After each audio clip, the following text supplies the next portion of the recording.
مطلب غرض کفر سے کچھ نہ، دی سے ہے مطلب، تماشائے دیر و حرم دیکھتے ہیں۔ اب اس کی تشریح ہے، شاعر کو نہ دین سے رغبت ہے، یہاں پہ ایکچولی یہ دین ہے، نون کا نقطہ نہیں ہے، میں ڈال رہی ہوں، رغبت ہے، اور نہ ہی کفر سے مطلب ہے، وہ صرف مسجد اور مندر سے متعلق اٹھ کھڑے ہونے والے تنازعات کا تماشائی ہے۔ دراصل وہ یہ کہنا چاہتا ہے کہ مسجد و مندر میں مقدس مقامات ہیں جہاں لوگ اللہ اور ایشور کی عبادت کر کے ان کی خوشنودی حاصل کرنا چاہتے ہیں، پھر یہ عابد اور پجاری باہمی منافرت پھیلا کر فرقہ واریت کو کیوں ہوا دیتے ہیں اور کیوں روئے زمین پر فسادات برپا کرتے ہیں۔ جو دین و مذہب کے سچے پیروکار ہوتے ہیں وہ اپنے اپنے مذاہب کے اصولوں پر کاربند ہوتے ہیں، ان کی عبادت اور بھکتی میں خلوص ہوتا ہے، یعنی سچائی ہوتی ہے، وہ صرف عرفان ذات الہی کی مطمئنی ہوتے ہیں۔ اس لیے شاعر کہتا ہے کہ اسے نہ کفر سے غرض ہے اور نہ ہی دین سے مطلب ہے، وہ صرف دیر و حرم کے تماشے دیکھ کر نسل آدم کی تنگ نظری اور کوتاہی ذہنی پر افسوس ملتا ہے۔ چوتھا یہاں پہ ہم شعر دیکھیں گے، حباب لبے جوں ہے اے باغباں ہم، حباب لبے جوں ہے اے باغباں ہم، چمن کو تیرے کوئی دم پہ دیکھتے ہیں۔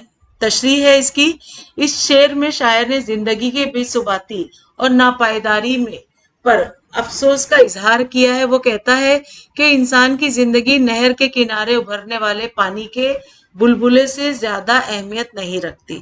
یہاں پر جو یہ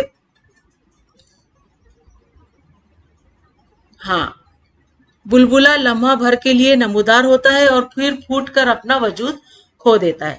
شاعر باغباں سے مراد اللہ تعالیٰ سے مخاطب ہو کر کہتا ہے کہ اے باغباں ہم حباب لب جوں، یہاں پہ دیکھیے ہم حباب لب جوں کا مطلب یہی ہوتا ہے کہ نہر کے کنارے ابھرنے والے پانی کے بلبلے، یہ اس کا مطلب ہے، جو تیرے چمن کو یعنی تیری دنیا کو دم بھر کے لیے دیکھتے ہیں اور فنا ہو جاتے ہیں۔ اب یہاں پہ دیکھیے شعر پانچواں ہے کہ خدا دشمنوں کو نہ وہ کچھ دکھاوے، خدا دشمنوں کو نہ وہ کچھ دکھاوے جو کچھ دوست اپنے سے ہم دیکھتے ہیں۔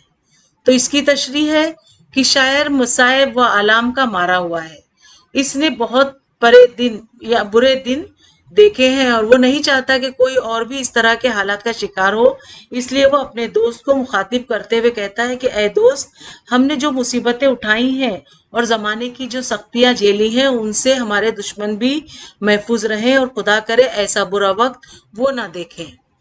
اب چھٹا شعر ہے یہاں پر، مٹا جاتا ہے حرف حرف آنسوؤں سے، مٹا جاتا ہے حرف حرف آنسوؤں سے، جو نام اسے کر رقم دیکھتے ہیں۔ تشریح ہے، اپنے ناگفتہ حالات سے واقف کرانے کے لیے شاعر نے اپنے محبوب کے نام خط لکھا اور خط رقم کر کے بعد جب اس نے خط کو پڑھنا چاہا تو بے اختیار اس کی آنکھوں سے آنسو روا ہو گئے، وہ زاروں قطار رونے لگا اور خط کی تحریر آنسوؤں میں دھل گئی۔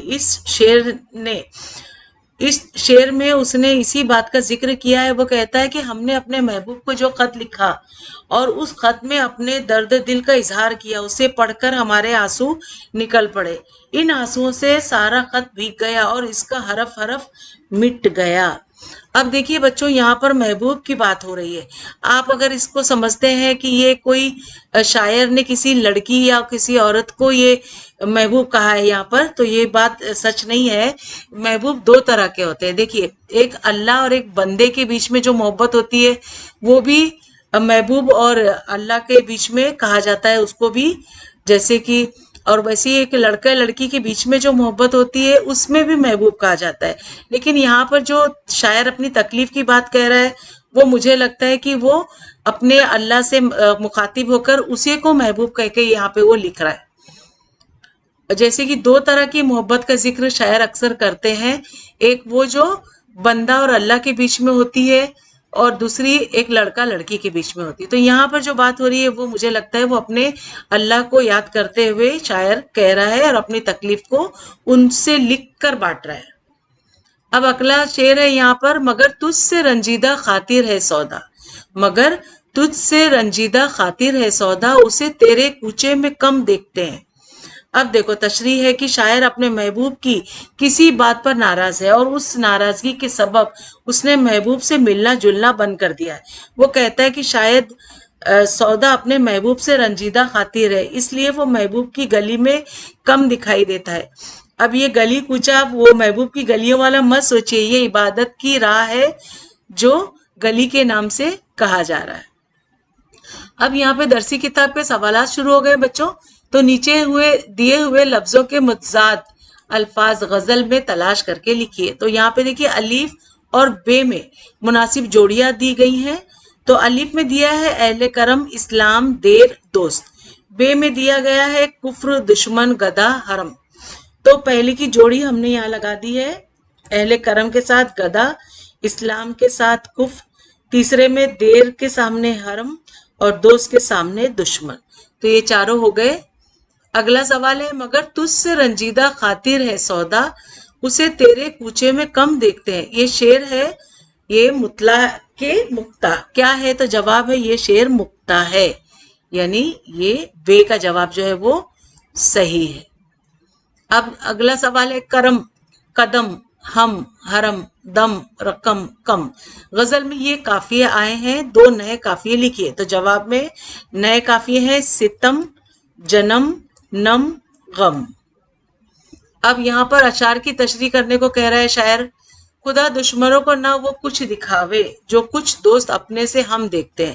تو اس کی تشریح ہے شاعر مصائب عالم کا مارا ہوا ہے، اس نے بہت برے دن دیکھے ہیں اور وہ نہیں چاہتا کہ کوئی اور بھی اس طرح کے حالات کا شکار ہو، اس لیے وہ اپنے دوست کو مخاطب کرتے ہوئے کہتا ہے کہ اے دوست، ہم نے جو مصیبتیں اٹھائی ہیں اور زمانے کی سختیاں جھیلی ہیں ان سے ہمارے دشمن بھی محفوظ رہیں اور خدا کرے ایسا برا وقت وہ نہ دیکھے۔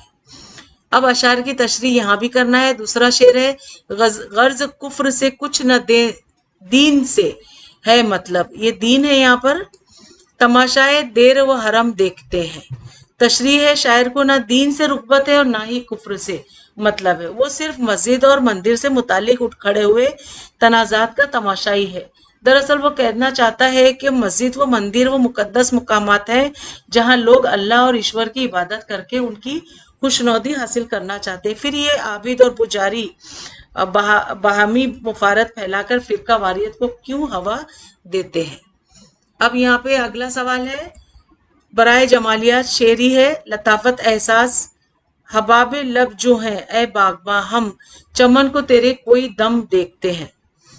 اب اس شعر میں شاعر نے جس لطیف احساس کو سمویا ہے اسے اجاگر کیجیے۔ تو جواب ہے شاعر نے ناپائیدار اور عارضی زندگی کے لیے حباب لب جو، یہ دیکھیے ابھی میں نے آپ کو اس کا مطلب بتایا تھا کہ اس کا استعارہ استعمال کیا ہے، بہتری شعرا نے زندگی کو پانی کے بلبلے سے تعبیر کیا ہے، مگر نہر کے کنارے ابھرنے والے بلبلے کا استعارہ استعمال کر کے شاعر نے اس میں ایک لطیف احساس سمو دیا ہے۔ نہر کے کنارے پل بھر کے لیے بلبلا ابھرتا ہے اور مٹ جاتا ہے، بس انسان کی زندگی بھی ایسے ہی ناپائیدار ہوتی ہے، اس مختصر سی زندگی میں وہ دنیا کو سرسری طور پر دیکھتا ہے اور گزر جاتا ہے۔ اسی طرح اللہ تعالیٰ کے لیے باغباں اور اسی مناسبت سے دنیا کے لیے چمن کا استعارہ استعمال کر کے اس نے شعر کی معنویت کو بڑھا دیا ہے۔ اب یہاں پہ شعر کے اس نے معنی بتانا ہے۔ تو مٹا جائے ہے حرف آنسوؤں سے جو نامہ اسے رکھ کر رقم دیکھتے ہیں۔